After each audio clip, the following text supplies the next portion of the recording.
the British keep bringing up the fact that we don't want to pay taxes. Our problem is not that we don't want to pay taxes. It's that it's the principle that...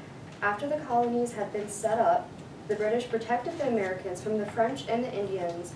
This help was not rejected or complained about until the British wanted compensation for the hard work that they had done and the debt that they had gotten into by protecting the ungrateful Americans.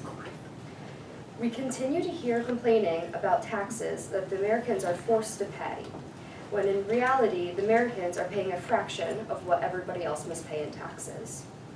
If the Americans want to be represented, they should send over representatives to Britain. Instead of just picking out all of the problems, they should try to work with their fellow countrymen to resolve the problem and bring this great empire together. The Americans also continue to bring up the Sugar and Stamp Act, even though it had been repealed for 10 years. These acts... Representation is difficult these days. Logistically speaking, we can't get your vote across the ocean in time for it to matter. That's just a fact. You'll have to send representatives to us, and you failed to do so. I can only assume it's because the colonies that we built for you are so nice, you just don't want to leave.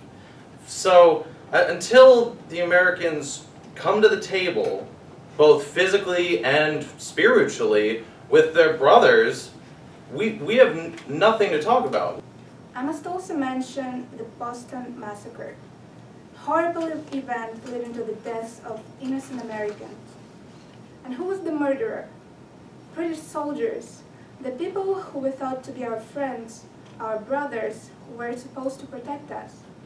To make us feel even more miserable, the Quittering Act was issued in 1765, which required us to share our homes with British soldiers again. But how could we feel safe after the Boston Massacre?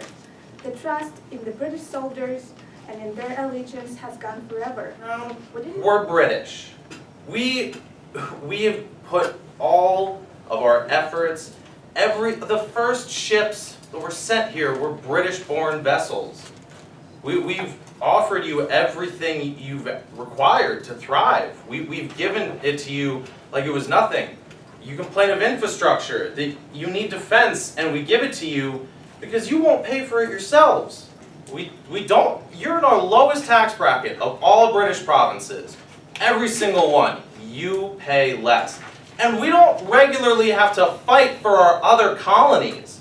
You are the problem child. We're trying... Inevitable and justified. Because the American Revolution was inevitable since we have no choice but to fight for real representation. It's nothing about whether the tax is higher or low. King George, from the beginning of his reign, set out to conquer foreign lands, such as Africa and India. His greed would spill over the Atlantic and imposed unjust laws on colonists who were, at the time, living in relative peace among their French and Native American neighbors. Trade was strong in the Ohio River Valley. Settlers were prospering on their own merits, with little to no help from the foreign king. King George was the bloodiest monarch of British history, and the only reason for his action was to obtain more wealth. In the process of his greed, he imposed unfair and outright raiding proclamations on the innocent colonists of America.